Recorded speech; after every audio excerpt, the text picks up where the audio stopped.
queridos, amados irmãos, recebam a graça e a paz do Senhor Jesus. Amém. Abra sua Bíblia no Evangelho de Jesus, segundo escreveu Mateus. Mateus capítulo de número 4, do versículo 1 até o versículo 11.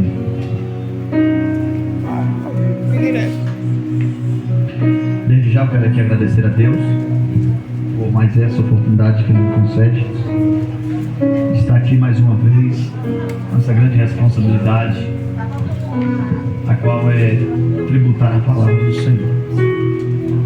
Está aqui meu amigo Léo, né? Faz tempo que eu não vi ele. Pastor Benga, seja Deus, né? Obrigado pela oportunidade. Está comigo meu amigo Evandro, né? Glória a Deus. Veio também conosco o Conde, né? Foi o motorista que nos trouxe aqui. É bênção. O livro é o livro de Mateus, capítulo 4, do verso 1 até o verso 11.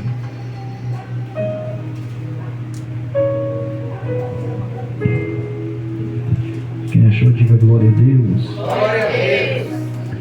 Leiamos a palavra do Senhor, que está escrito assim. Então foi conduzido Jesus pelo Espírito ao deserto para ser tentado pelo diabo. E tendo jejuado 40 dias e 40 noites, depois teve fome.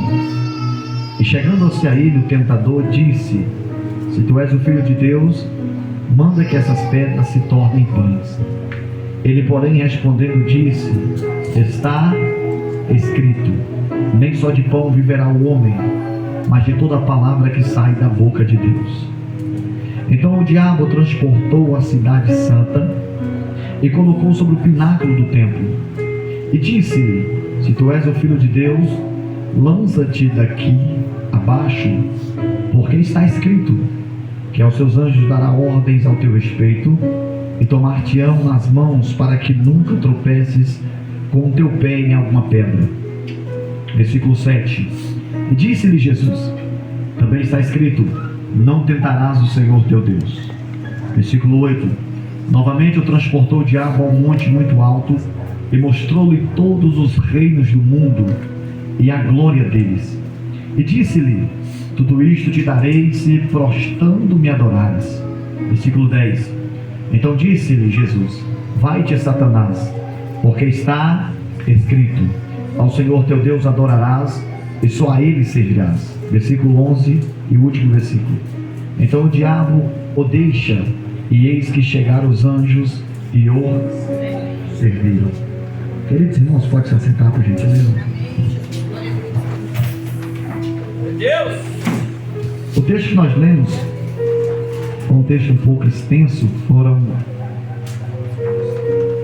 11 versículos do capítulo 4 do livro de Mateus, onde trata-se do início do ministério de Jesus, onde ele passa por esse processo de tentação. É bem verdade, para que nós pudéssemos dar início à mensagem, é necessário fazer uma pequena introdução, para nós entendermos o contexto do que nós lemos. É bem verdade que a Bíblia é composta por 66 livros, e todos esses livros que é composto a Bíblia, ela fala de Jesus. Ela fala do Jesus que viria, ela fala do Jesus que já veio, e ela fala do Jesus que vai voltar.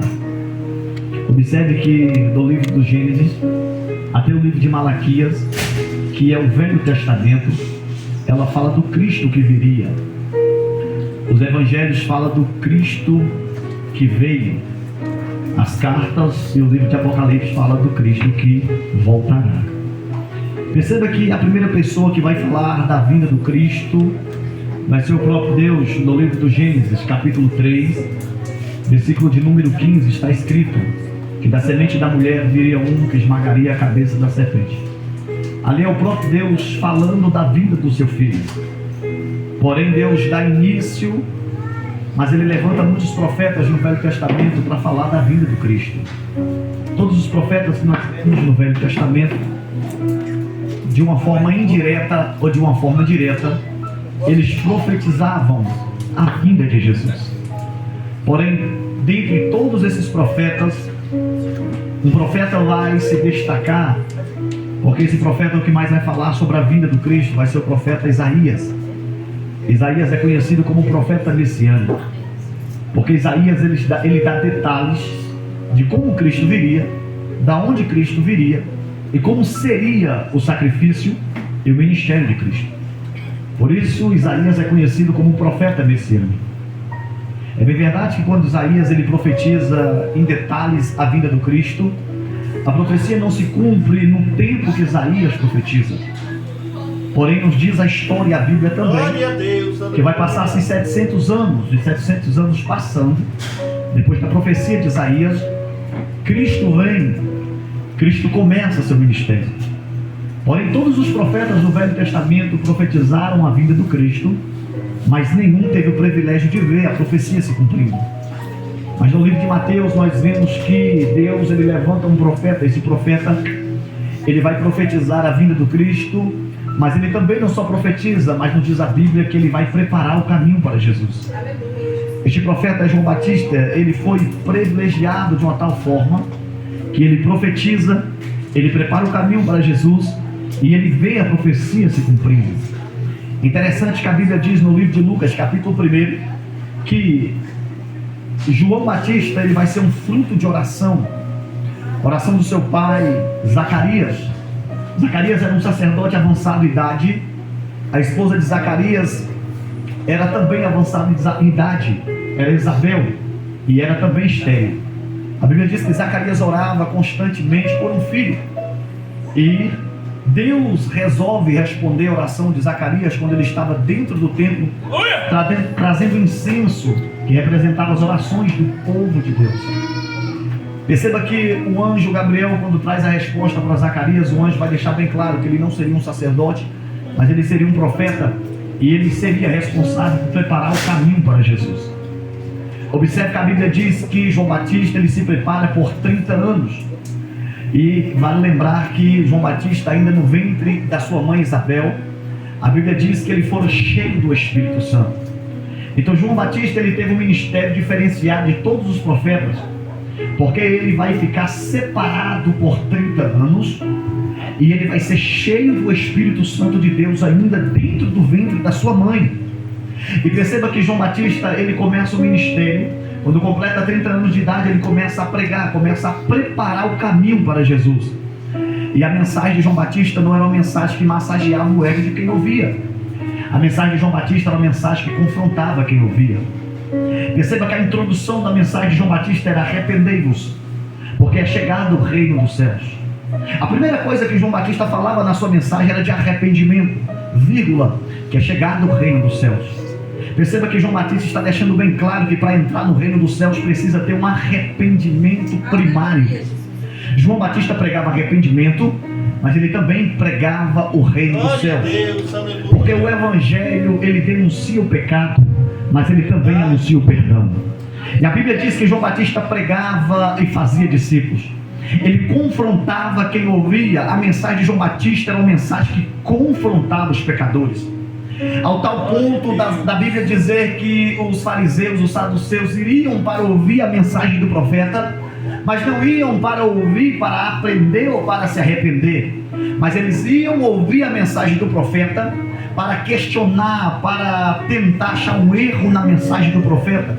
Porém João Batista era cheio do Espírito e entendia que tais estavam ali não para aprender, não por curiosidade de conhecer o reino dos céus, mas para o criticar.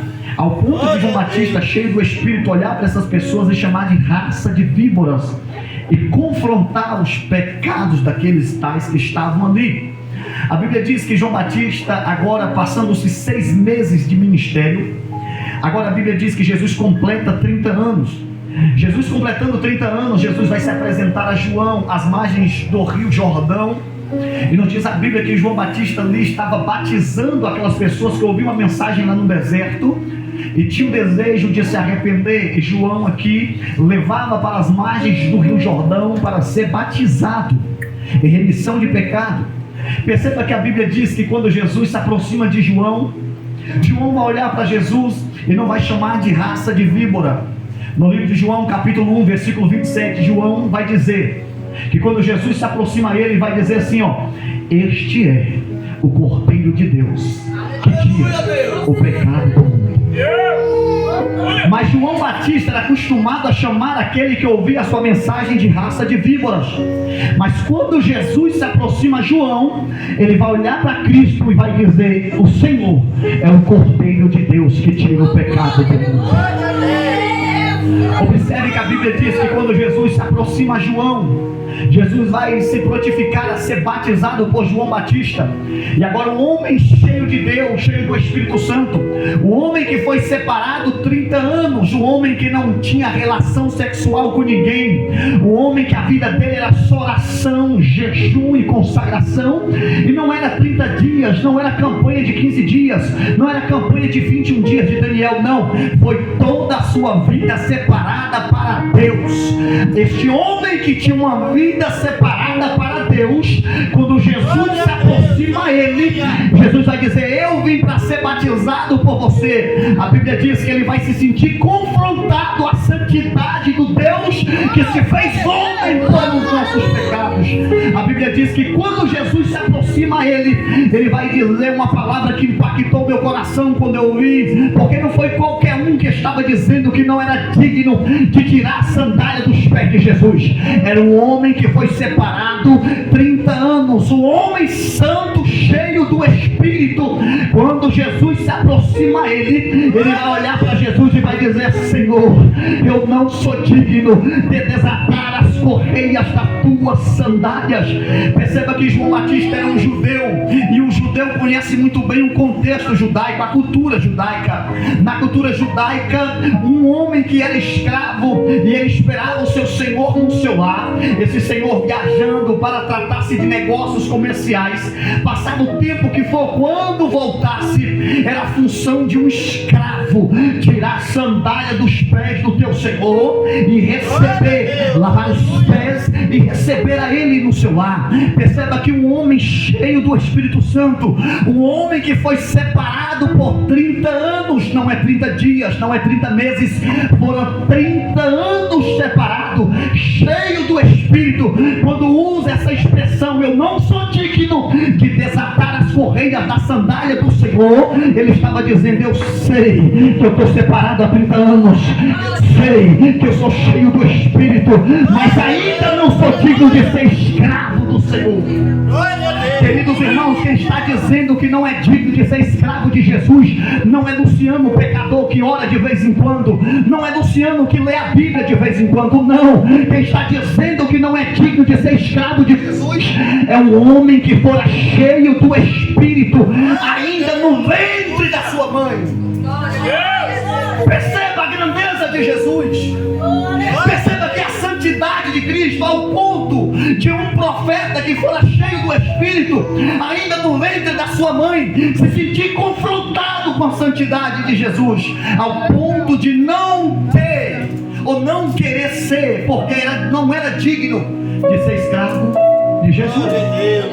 O problema é que nós nos achamos demais, nós achamos que nós somos alguma coisa porque servimos a Deus. Queridos irmãos, somos pecadores e precisamos e dependemos da graça e da misericórdia de Jesus. Quem está dizendo que não é digno é João Batista. Irmão, se João Batista está dizendo que não é digno de ser escravo de Jesus, de quem eu sou digno? De quem eu sou digno? Se João está dizendo eu não sou digno, então eu tenho que abaixar um pouquinho o meu nariz, sair do pedestal e entender que é pela graça e misericórdia. Eu não declaro nada, eu não determino nada. A única coisa que eu tenho autoridade para declarar é que eu sou um pecador e que Ele é santo. Livro de Lamentações, capítulo 3, versículo 22. Livro de Lamentações, capítulo 3, versículo 22, está escrito que a causa de nós não sermos destruídos é a misericórdia de Deus que dura para todo sempre.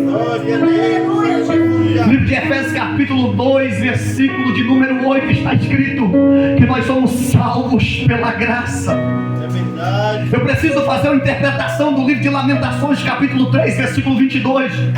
E fazer também uma interpretação do livro de Efésios capítulo 2 e versículo 8. Perceba que a interpretação da misericórdia de Deus é Deus nos livrando do lugar que nós merecemos estar. Aonde eu mereço estar? No palácio? Não. Aonde eu mereço estar? No inferno. Porque no livro de Romanos capítulo 3, versículo 10, 11 e 12 está escrito que todos pecaram e não há um justo nessa terra. A misericórdia de Deus me livra do lugar que eu mereço estar. Aonde? Inferno. A graça de Deus me dá aquilo que eu não mereço. O que? Salvação. Então eu mereço estar no inferno, mas a misericórdia de Deus me tira de lá. Eu não mereço salvação, mas a graça de Deus me presenteia com a salvação. Você precisa entender que você está aqui não é porque você merece. Você precisa entender que você é salvo não é porque você merece.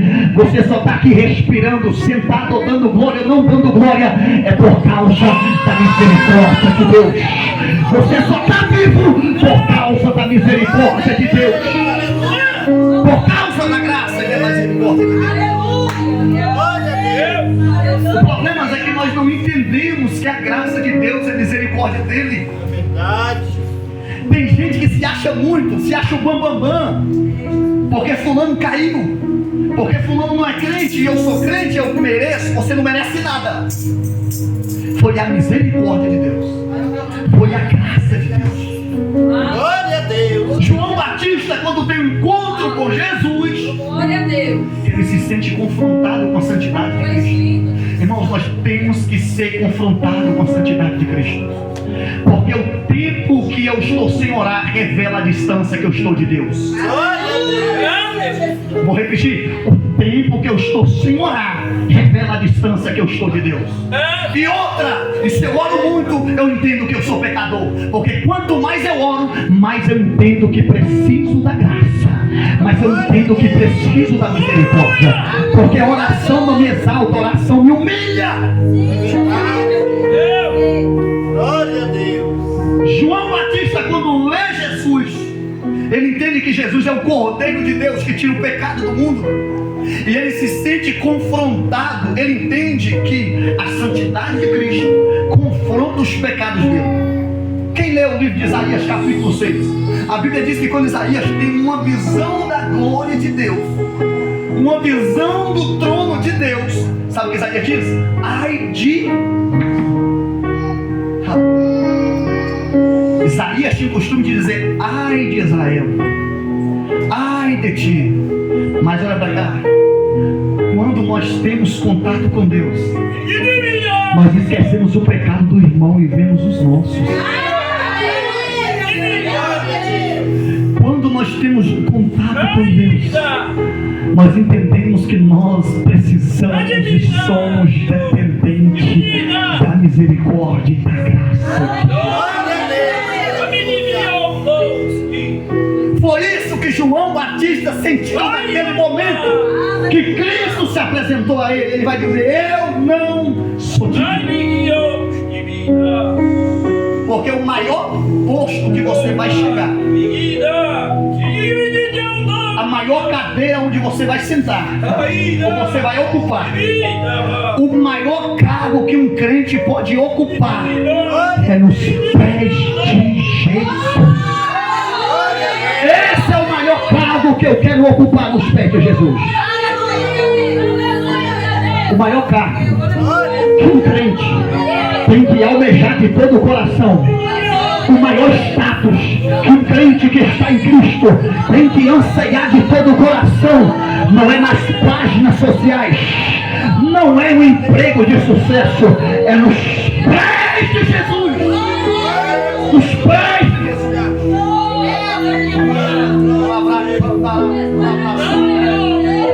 Será que tem alguém que ainda quer estar nos pés de Jesus? Será que alguém ainda está dizendo: Senhor, que me falte tudo, mas eu quero estar nos teus pés? Ainda que esteja enfermo, eu quero estar em teus pés. A verdadeira igreja que está em Cristo, ela não almeja por fama, ela não almeja por status, ela quer estar aos pés de Jesus.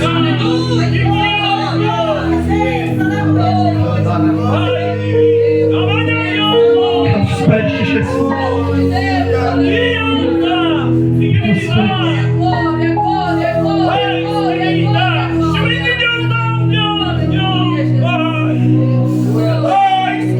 A Bíblia diz que quando João Batista vê Jesus, ele se sente confrontado. Irmãos, todo culto nós temos que ser confrontados. Glória a Deus. O problema é que nós queremos vir ao culto para ser massageados. Não, a verdadeira igreja, todo culto ele tem que ser confrontado. Ele tem que ouvir a mensagem e entender: eu preciso me arrepender dos meus pecados. Eu preciso orar mais. Eu preciso me consagrar mais. Porque todo encontro que eu tenho com Jesus, eu entendo que eu sou pecador. Com João não foi diferente. Quando ele teve um encontro com Cristo, sabe o que ele fala? Eu não sou digno. Reconheceu que era pecador. A Bíblia diz que Jesus vai falar o seguinte com João: João, é necessário ser batizado para cumprir-se toda a justiça de Deus. Em quem? Em mim. Por que toda a justiça de Deus? Porque não tinha mais ninguém justo na terra. Ninguém. Por isso Deus enviou Jesus, porque nós estávamos caídos em nossos pecados. Deus enviou Jesus para que a justiça dele se cumprisse em Jesus. Glória a Deus. A Bíblia diz que logo que Jesus foi batizado por João Batista no Rio Jordão, o Espírito de Deus vai descer em forma de uma pomba, vai pousar em Cristo, e agora o próprio Deus vai dizer: este é o meu filho amado, a quem eu me alegro, a quem eu me comprazo. Glória a Deus. Logo depois que Deus fala isso acerca de Cristo, a Bíblia diz que o Espírito do Senhor vai levar Jesus para onde? Para o deserto. Mas observe que há um salmo muito lindo, acho que é Salmo 91, né? Que fala que o nosso pastor nos leva a campos verdejantes. Qual é o Salmo 23? Salmo 23. Quem é o nosso pastor? Jesus. Mas agora o Espírito Santo está levando o nosso pastor para onde? Campo verdejante? Águas tranquilas? Não, deserto. Irmãos, o problema é que nós estamos acostumados demais em campos verdejantes. O problema é que só queremos águas tranquilas. Mas em volta e meia, o Cristo vai te levar para o deserto. Glória a Deus. Porque se Ele, sendo o nosso pastor que nos leva para campos verdejantes, para águas tranquilas, agora o Espírito do Senhor está guiando Ele até o deserto. Quando Jesus chega no deserto, o que acontece? A Bíblia diz que Ele vai se consagrar, vai orar, vai jejuar. Observe que o texto bíblico diz, eu quero que você mantenha a Bíblia aberta. Observe que o texto bíblico diz no versículo 2: e tendo jejuado 40 dias e 40 noites, depois teve, irmãos, a Bíblia não diz que ele estava orando, a Bíblia diz que ele estava jejuando. Mas é claro que quando jejum a gente faz o quê? Ora. Ou você jejuma assistindo televisão? Porque o jejum é uma separação. Então o jejum vem seguido de oração contínua. Então Jesus estava jejuando e orando. Perceba que o escritor aqui faz questão de colocar uma vírgula depois que ele fala assim, ó, e 40 dias e 40 noites, vírgula, depois teve necessidade física que todo ser humano tem. Aí agora no versículo 3, acompanha: e chegando-se a ele o tentador veio depois que Jesus teve. Antes de Jesus ter fome, o tentador veio? Porque o tentador só vem naquilo que nós necessitamos. Necessidade física. Jesus teve fome, Jesus teve sede. Então na necessidade de Jesus, quem chegou com a proposta? O diabo. Entende? Então nem tudo que eu preciso no momento e às vezes eu recebo naquele momento, eu tenho que questionar. Eu preciso entender se aquilo é de Deus ou se é do diabo. Olha o que o diabo vai falar com Jesus. Ele disse: se tu és o Filho de Deus, manda que essas pedras se tornem. Estava duvidando da identidade de Cristo, mas não é sobre isso que eu vou pregar. Só que a Bíblia diz que o diabo traz uma proposta. Mas no versículo 4 está escrito, irmão, acompanha comigo. Ele, porém, ele quem? Jesus, respondendo disse: está. O diabo trouxe uma proposta, mas Jesus veio com quem? Está esse? Está escrito aonde? Glória a Deus. Então quer dizer que o diabo trouxe uma proposta e Jesus veio de quê? De Bíblia. Palavra. Aleluia. Glória a Deus. Luciano, está escrito no livro de Deuteronômio, no capítulo 8, versículo 3. Anota e depois você lê. Nem só de pão viverá o homem, mas de toda a palavra que sai da boca de Deus. Perceba que o diabo esperou o cenário ser montado. Espera aí, tem 40 dias que ele está com fome, tem 40 noites que ele não bebe água. Então agora ele teve fome, o cenário está preparado. Vou trazer a proposta. Só que Jesus trouxe o quê? O propósito. Está escrito: nem só de pão viverá o homem, mas de toda a palavra que sai da boca de Deus. No meio da tentação, Jesus acha uma saída. Aonde? Na Bíblia. No meio da tentação, Jesus não fala em línguas, Jesus não pula, Jesus não profetiza, Jesus só fala: está escrito. Irmãos, quer vencer essa tentação? Leva a Bíblia para o meio da conversa. Glória a Deus. Quando esse irmão começa a falar de irmão, começa a falar de Bíblia para ele, que ele para de falar do irmão.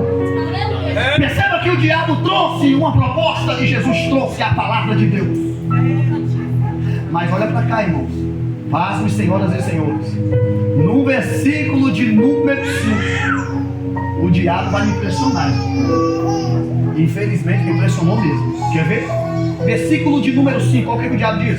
Então o diabo transportou a cidade santa e colocou sobre o pináculo do templo. Versículo 6. E disse-lhe: se tu és o Filho de Deus, lança-te daqui abaixo, porque está escrito. Mas quem é que está falando que está escrito? Ah, então o diabo é Bíblia? Se o diabo é Bíblia, Aleluia a Deus. vai ler Bíblia. Glória a Deus. Aleluia. Não, vou ler de novo.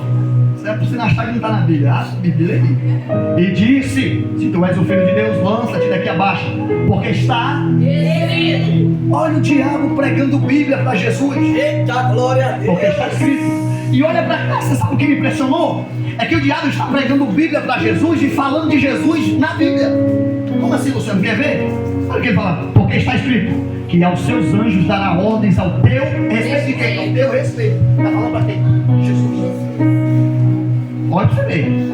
Que aos teus anjos dará ordens ao teu respeito, tomar-te-ão nas mãos para que nunca tropeces com teu pé em alguma pedra. Luciano, o diabo está mentindo? Não. Infelizmente o diabo é o pai da mentira, mas é que ele não está mentindo. Está escrito mesmo. Aonde?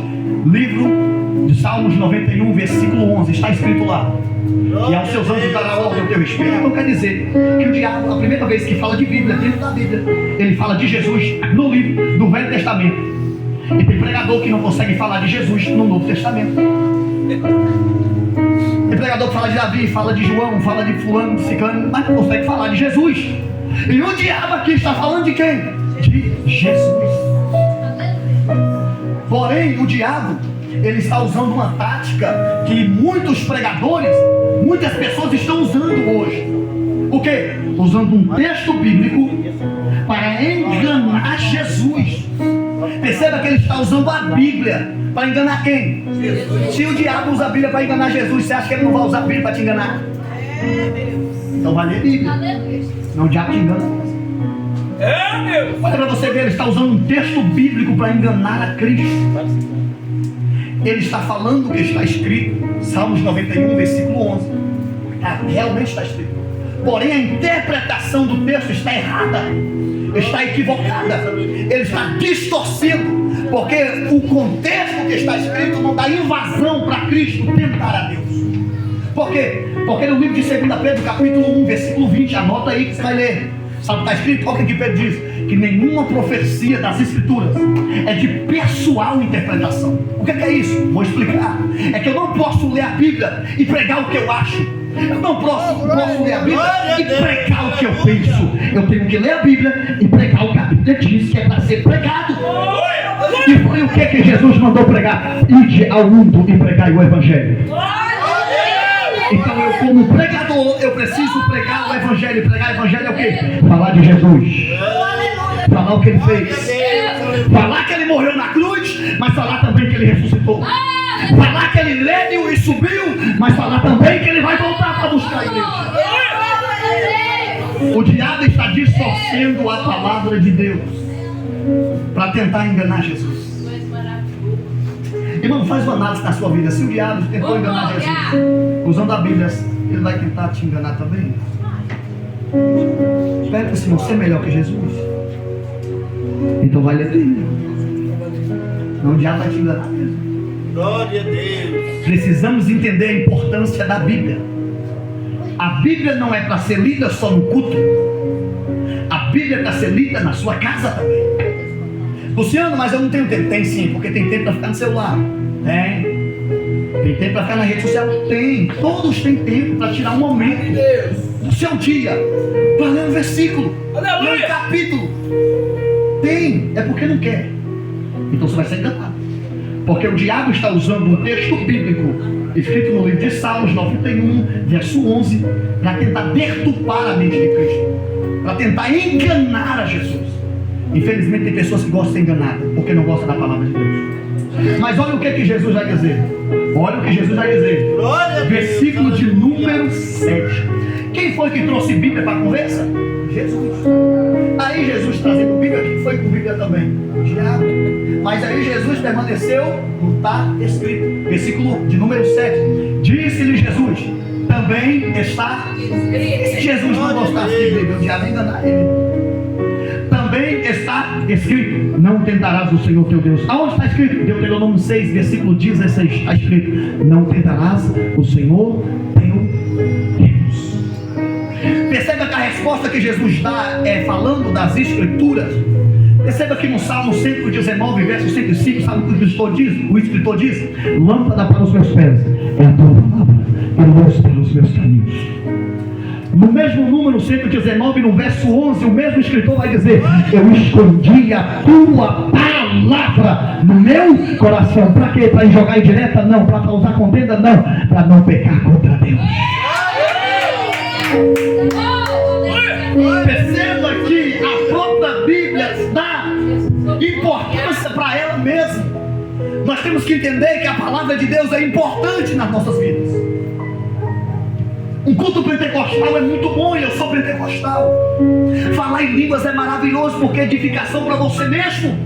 Mas é a Bíblia que vai te dar a sustentabilidade para ficar de pé. É a Bíblia que vai te dar a direção. É a Bíblia que vai abrir os seus olhos para saber de onde você veio, mas também para saber para onde você vai. É a Bíblia que não vai deixar você ser enganado. O diabo tentou enganar Jesus usando aquilo que não era para ser enganado. Mas Jesus disse: está escrito. No verso 8, acompanha comigo. Novamente o transportou. Quem transportou? O diabo. A um monte muito alto, irmão. Normalmente monte é para orar. Só que o diabo estava levando Jesus para tentar Jesus. Não pegou não. E mostrou-lhe todos os reinos do mundo e a glória dele. Irmão, isso aqui vai doer. Vai doer. Porque doeu em mim quando eu li isso aqui. Olha a interpretação desse texto. E novamente transportou o diabo a um monte muito alto e mostrou-lhe todos os reinos do mundo e a glória deles. O diabo mostrando o reino do mundo, a glória do mundo, os palácios, as riquezas para Jesus. Mas olha a proposta do diabo. Versículo 10. Então disse, versículo 9, e disse-lhe: tudo isto te darei. Quem está querendo dar alguma coisa para Jesus? O diabo, oferecendo algo para Jesus. Tudo isso te darei, se prostrar. Olha aqui, ele está dizendo: Jesus, eu vou te dar palácios. Jesus, eu vou te dar glórias desse mundo. Eu vou te dar riquezas desse mundo. Mas tem uma condição: você tem que se prostrar diante de mim e me adorar. Olha a ideologia de culto do diabo. Adora para receber. Glória a Deus, aleluia. Você já viu alguém dizendo, eu vou lá receber uma bênção? Eu vou dar um glória para Deus me dar algo? Isso não é para Deus, irmão. Perceba que o diabo está dizendo aqui, ó. Eu te dou se você me adorar. Só que com Deus é diferente. Eu adoro Ele, mesmo se Ele dá. Só que o diabo está dizendo o seguinte, ó. Se você me adorar, eu te dou. Então esse negócio, eu vou para o culto, irmãos. Entenda. Há uma possibilidade no culto como esse de você receber um milagre. Há uma possibilidade de você receber uma porta de emprego. Mas a primazia do culto não é você receber, mas é você entregar a adoração para Ele. Aí se Ele quiser te dar algo de recompensa, Ele dá. E se não dá, você continua dando glória a Ele. Porque esse negócio de dar glória para receber não é para Deus. O verdadeiro cristão, ele chega no culto, não recebe nada, não sente nada, mas está dizendo a glória é do Senhor. Porque ele lê o livro de Lamentações, capítulo 3, versículo 22, que a causa de nós não sermos destruídos é a misericórdia de Deus. Porque ele lê o livro de Efésios, capítulo 2, versículo 8, nós somos salvos pela graça. Então ele entende que ele não merece nada, mas mesmo assim Deus o amou e trouxe ele aqui só para ser adorado por você. Irmãos, pelo amor de Deus, lá no céu tem anjos que cantam notas que o ser humano nunca vai alcançar. Irmãos, olha a voz do pregador, a voz de taquara rachada. Tem anjo que a voz é já fala angelical. Só que Deus quer ouvir sua voz. Deus quer ouvir o seu voz. Se isso não for amor, pelo amor de Deus. Jesus está falando. Aí tem gente que quer fazer troca. Não, eu só dou glória se eu receber. Olha a prepotência do indivíduo. Não, eu só dou glória se eu sentir. Ele quer determinar. Não, Deus, faz eu sentir alguma coisa. É desse jeito. Você dá sorte que Deus mandou um anjo para te matar. Está vendo a prepotência, a arrogância? Nós somos servos. E o maior carro que nós vamos alcançar é aonde? O Senhor de Jesus. Irmãos, nós somos servos. Estamos aqui pela graça, pela misericórdia. Então é o mínimo que eu tenho que fazer, dar glória a Ele. É o mínimo, o mínimo. O mínimo que eu tenho que fazer num culto como esse é não esperar o pregador. Dá glória aí, irmão. Pula aí, irmão. Faz isso, não, irmão. Pelo amor de Deus. Eu não vou mandar você dar glória. Você dá glória se você quiser. Mas eu acho estranho uma igreja, um crente que está em Cristo, que entra no culto a Cristo e não dá um glória a Jesus. Não fala nada. Meu Deus. É estranho. Glória a Deus. É estranho porque a Bíblia diz que no céu tem 24 anciões velhos que jogam a coroa no chão e começa a dizer santo, santo, santo, santo. Aí ele vê que já parou, ficou meio retrógrado, ele pega a coroa de novo, coloca na cabeça, joga de novo e começa santo, santo, santo. Aí eu, pecador, cheio de falhas, quero determinar, não só dou glória se eu sentir. Aí tem uns que falam assim, não gostei do culto. O culto não foi para você, o culto foi para Jesus. Já viu crente assim? Não, eu fui lá na igreja do pastor dele, o culto estava meio assim, eu não gostei não, irmão, esse culto não é para você, é por isso que você não gostou. Mas eu tenho certeza que cada pessoa que está aqui está oferecendo um culto pessoal a Jesus. E eu tenho certeza que quando você se entrega, se envolve na adoração, Ele recebe o culto. Sabe o que João escreve? Todas as coisas foram feitas por Ele e para Ele são todas as coisas. Então nada aqui é para mim, nada aqui foi por mim. Tudo aqui foi por Ele, tudo aqui é para Ele. Sua casa é para Ele, os seus bens é para Ele. Se Deus está te honrando, essa honra é para a glória dele. Se Deus está te provando, essa prova é para a glória dele. Tudo é para ele. Nada é para nós. Evangelho não é sobre mim, evangelho é sobre Cristo. Se é para falar de mim, que eu falo dos meus pecados. Se é para falar de Cristo, que eu falo do sangue dele, por efeito de todo pecado. 1 João capítulo 1, versículo de número 7. Está escrito: se nós andarmos na luz como ele é luz, temos comunhão com os irmãos, o sangue de Jesus nos purifica de todo o pecado. Eu quero que você que está aqui entenda hoje que você está aqui por causa da graça, que você está aqui por causa da misericórdia. E se você que ainda não é cristão, ouviu essa mensagem aí, e o Espírito Santo está falando com você, e você entendeu que não merece nada, mas que Cristo te deu vida eterna.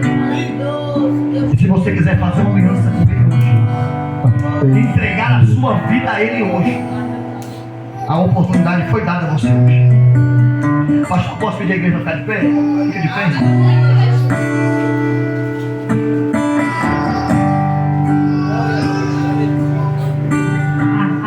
Irmãos, olha pra cá. Eu preciso terminar a mensagem. Versículo de número 11. No versículo 10, Jesus diz: está escrito, vai-te, Satanás. Perceba que quando Jesus fala vai-te, Satanás, ele está dando uma ordem que sai. Porque está escrito: ao Senhor teu Deus adorarás e só a Ele servirás. Livro de Deuteronômio capítulo 6, versículo 13 está escrito lá. Agora observe, olha que coisa linda. No versículo 11, que foi o último versículo que nós lemos, está escrito: então o diabo deixa quem? Jesus. E eis que chegaram os anjos, plural, foi mais de um. Eu posso falar 2, 3, 4, 5, 6, mas eu vou dizer que foi 2. Os anjos. E fez o quê? O servir. Mas irmãos, eu não posso ser irresponsável e chegar aqui e dizer: Deus está te dando, Deus vai fazer. Não. Antes dos anjos chegar para servir Jesus, Jesus foi fiel à palavra. Porque quem não é fiel à palavra, Deus não vai dar nada. Aleluia, Deus. Esse negócio de você anda todo torto, todo errado, Deus não vai te dar nada. Glória a Deus. Não vai dar nada. Aí eu chego aqui falando: Deus vai te dar. Não, irmão. Primeiro vamos ver o texto. Para os anjos servir Jesus, Jesus foi fiel à palavra. Jesus foi fiel ao jejum que ele estava fazendo, a consagração. Depois que ele foi fiel, passou por este momento de provação, aí a Bíblia diz que os anjos veio servir. Então, irmão, você não perde nada por ser fiel. Aleluia, Jesus. Mas está todo mundo fazendo, continue fiel. Mas está todo mundo recebendo, continue sendo fiel. Mas eu não recebi nada ainda, permaneça na fidelidade com Deus. Aleluia, Deus. Mas está doendo, vai doer mais, mas permanece.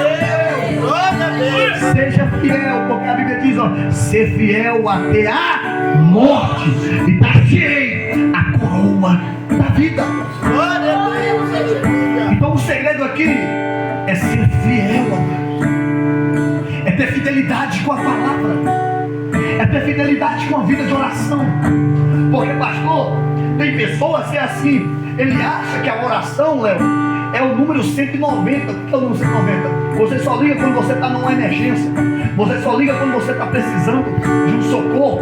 E oração nunca foi 190, emergência. Deus não quer ouvir só os seus problemas. Tem gente que só ora falando de problema. Deus, fulano está assim, Deus, eu preciso de Deus. Deus não quer só ouvir seus problemas, não, irmão. Deus quer um relacionamento com você. Deus quer ouvir sobre tudo com você. Você vai falar para Ele sobre tudo. É um relacionamento, irmãos. Nós somos o que de Cristo? Noiva. Irmão, pelo amor de Deus, quem é casado aí já passou pelo processo do noivado. E você tem uma intimidade com a noiva. Você tem um relacionamento, você conversa com ela. Você pergunta a ela os problemas dela. Ela vai falar também dos problemas dela. Mas ela também vai falar dos sonhos, dos projetos, dos objetivos. É verdade. Mas aí não. Eu sou noiva de Cristo e só falo dos problemas. Senhor, meu filho está assim, Senhor, eu quero ir, Senhor. Relacionamento com Cristo é mais do que só pedir. Relacionamento com Cristo é você orar todos os dias. Nem que seja 10 minutos, mas que seja todos os dias. Glória a Deus. Porque eu posso orar hoje 2 horas e passar o resto do mês sem orar. E você só ora 10 minutinhos, mas ora todo dia. Tem um relacionamento com Cristo. Irmãos, e quem está aqui hoje ouviu essa mensagem? O Espírito Santo falou com você. E Ele te chama hoje para ter um relacionamento com Jesus. Glória. Não tem relacionamento melhor do que um relacionamento com Cristo. E quando eu falo em relacionamento, eu falo de intimidade. Se tiver alguém aqui dentro desse recinto hoje, o Espírito Santo te chama hoje. Glória a Deus. E Ele está dizendo: eu quero um relacionamento com você. Eu quero um relacionamento com você. Cadê a primeira pessoa que vai vir para Jesus? Cadê a primeira pessoa que ouviu essa mensagem? Entendeu que precisa de Cristo? Entendeu que precisa da graça, que precisa da misericórdia? Tem alguém aqui? Tem alguém que quer vir para Cristo hoje? Tem alguém que quer entregar a sua vida para Jesus hoje? Se tiver alguém, essa é a oportunidade. Esse é o momento. É aqui e agora. Não tem ninguém. Deus possa te conceder outra oportunidade.